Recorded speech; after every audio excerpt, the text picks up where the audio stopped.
Vector representation of N alternating current. Students, हमने देखा कि इसकी जो डायरेक्शन है हमारे पास अल्टरनेटिंग करंट की, वो किस तरह चेंज होती है, और जो हमारे पास साइनोसाइडल वेव फॉर्म है वो हमने स्टडी किया। अब हम वोल्टेज और जो अल्टरनेटिंग करंट है, यानी अल्टरनेटिंग वोल्टेज और अल्टरनेटिंग करंट, उसको हम वेक्टर से किस तरह रिप्रेजेंट कर सकते हैं, वो इसकी हम एक रिप्रेजेंटेशन यहाँ पर देखते हैं।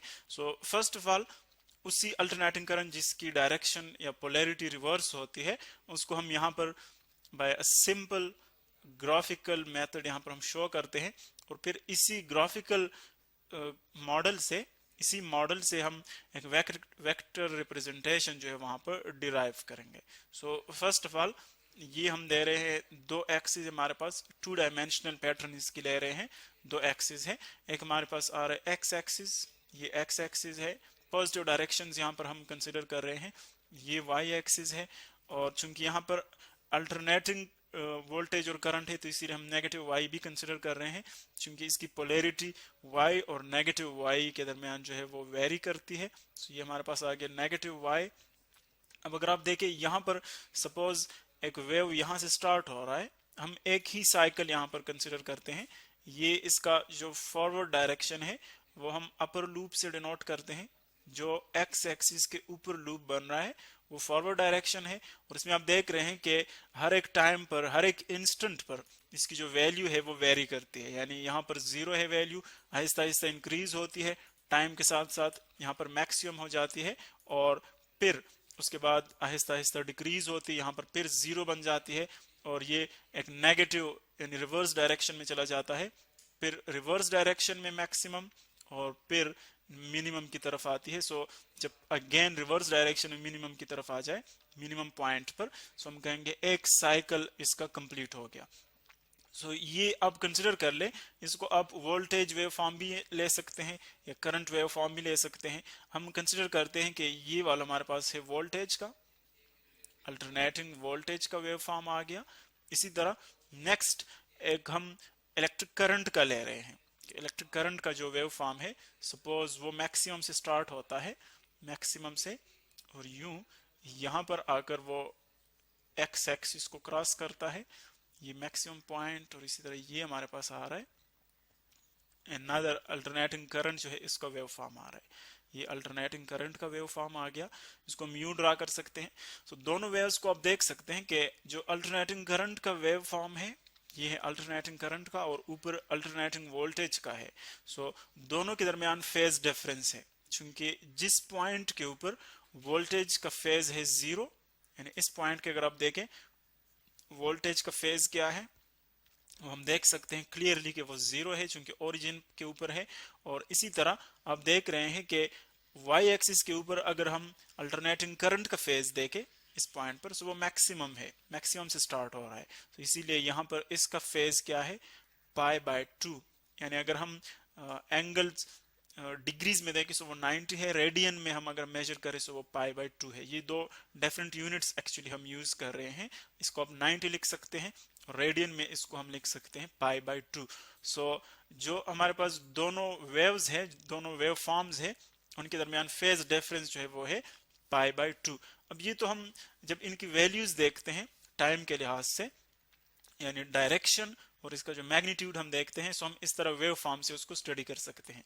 लेकिन वेक्टोरियली हम इसको किस तरह रिप्रेजेंट करेंगे, उसके लिए फिर हमारे पास कुछ कंडीशंस भी है। कंडीशंस ये है कि फर्स्ट पॉइंट जो वेव फॉर्म के लिए हम एज ए कंडीशन अप्लाई करते हैं, यानी जो कि वेक्टर रिप्रेजेंटेशन के लिए जरूरी है, वो ये है कि जो लेंथ हम यूज कर रहे हैं, सपोज एक वेक्टर में यूज कर रहा हूं, let suppose this is a vector, ये मैं यूज कर रहा हूँ इलेक्ट्रिक करंट के लिए या फिर वोल्टेज के लिए जो भी है, तो ये डिनोट करेगा maximum peak value. Peak value का मतलब ये है कि अगर आप पॉजिटिव डायरेक्शन में देखें तो ये इसकी पीक वैल्यू है, जो रेफरेंस लाइन से हाईएस्ट पॉइंट के ऊपर है, इसको हम पी से डिनोट कर सकते हैं, ये इसकी पीक वैल्यू है।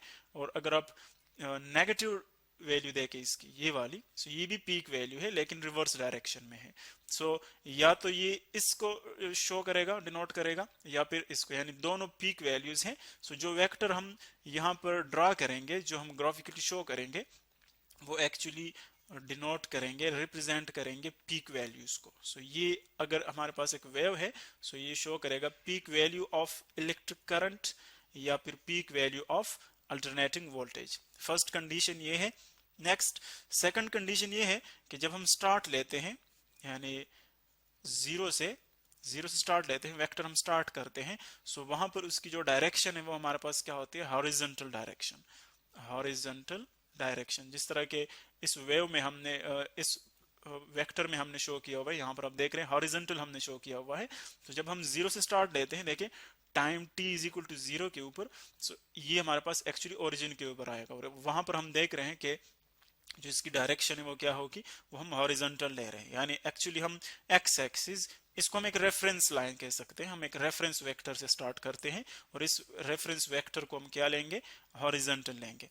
इसी तरह हमारे पास थर्ड जो कंडीशन है, जब हम वेक्टर रिप्रेजेंटेशन देखते हैं, इस तरह की साइनोसाइडल वेव फॉर्म है, इस तरह के वेव को हम कहते हैं साइनोसाइडल वेव। सो इसमें जब हम वेक्टर रिप्रेजेंटेशन देखते हैं, सो थर्ड हमारे पास कंडीशन ये है कि इनकी जो एंगुलर फ्रीक्वेंसी है ओमेगा, एंगुलर फ्रीक्वेंसी जो कि एक्चुअली इक्वल है 2 पाई एफ के या 2 पाई डिवाइडेड बाई टी के डिवाइडेड बाई टाइम पीरियड। यानी जब वो कंप्लीट साइकिल इस टाइम में कंप्लीट कर ले, सो इसको हम क्या कहते हैं, एंगुलर फ्रीक्वेंसी इसको हम कह सकते हैं। सो ये हमारे पास जो एंगुलर फ्रीक्वेंसी इस वेक्टर की होगी, वेक्टर की एंगुलर फ्रीक्वेंसी, यानी हम यू लिख सकते हैं वेक्टर वेक्टर और इसकी जो एंगुलर फ्रीक्वेंसी है ओमेगा, वो इक्वल होगी किसकी, वो इक्वल होगी इस अल्टरनेटिंग करंट या अल्टरनेटिंग हमारे पास जो वोल्टेज है, करंट भी आप ले सकते हैं, इन ब्रैकेट आप वोल्टेज भी ले सकते हैं, इसकी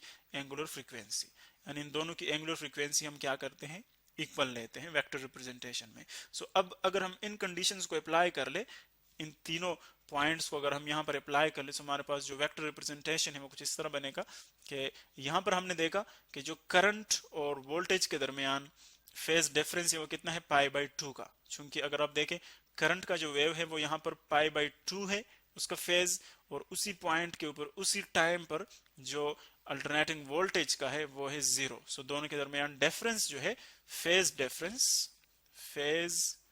डिफरेंस वो आ रहा है pi by 2। Phase difference pi by 2 है, तो हम लिख सकते हैं पाई बाई 2। तो अब अगर पाई बाई 2 डिफरेंस है और अगर हम इसको डिग्रीज में ले लें, सो ये 90 के इक्वल है, डिग्रीज में ये 90 के इक्वल है। अब अगर आप देखें, हम इसको वेक्टोरियली इजीली ड्रा कर सकते हैं कि अगर दो वेक्टर्स हैं उनके दरमियान डिफरेंस जो है, यानी डायरेक्शंस के दरमियान जो हमारे पास एंगल बन रहा है वो पाई बाई 2 है 90। तो इसको हम इजीली यूं ड्रा कर सकते हैं। ये आप कंसिडर कर ले, हमारे पास है इलेक्ट्रिक करंट का वेक्टर, यहाँ से ओरिजिन से स्टार्ट हो रहा है, और ये है वोल्टेज का वेक्टर यू। इसको आप वोल्टेज ले लें और इसको इलेक्ट्रिक करंट ले लें, ये हमारे पास ओरिजिन आ गया। तो दोनों के दरमियान आप देख रहे हैं कि जो हमारे पास डिफरेंस है वो कितना है, 90 डिग्रीज का, यानी फेज डिफरेंस जो एक्चुअली 90 डिग्रीज या फिर पाई बाई 2 का है। सो इस तरह हम इनको शो कर सकते हैं। और फिर जब ये रोटेट करता है साइनोसाइडल वेव, तो उसको हम शो कर सकते हैं ऑन अ सर्कुलर पैटर्न।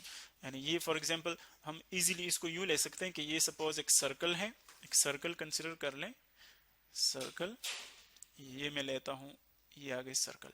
अब सपोज ये उसका ओरिजिन है, सेंटर ऑफ सर्कल का कंसिडर कर ले।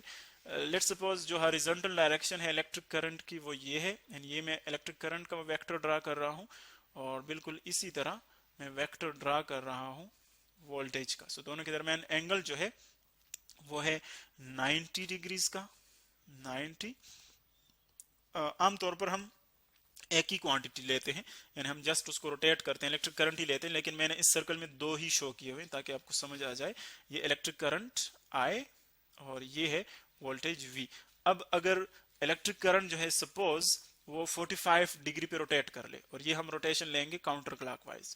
सो अगर काउंटर क्लॉकवाइज देखिए ये 45 डिग्री पे, यानी जो इलेक्ट्रिक करंट का वेक्टर है वो यहां से यूं आ गया यहाँ पर। सो वोल्टेज का करंट कहां पर जाएगा, वो इतना ही 90 एंगल पर इसके साथ होगा, लाई करेगा, लेकिन वो यहाँ पर आ जाएगा V यहाँ पर आ जाएगा। तो आप देख रहे हैं कि दोनों जो है वो रोटेट कर रहे हैं। इसी तरह अगर आप देखें ये इलेक्ट्रिक करंट का जो वेक्टर है सपोज 180 डिग्री पे यहाँ पर पहुंच जाता है यहाँ पर, सो जो वोल्टेज का वेक्टर है वो यहाँ पर, चूंकि उनके दरमियान फेज डिफरेंस तो वही होगा, तो इसी तरह काउंटर क्लॉकवाइज डायरेक्शन से भी हम सर्कुलर स्केल पर भी इसको शो कर सकते हैं।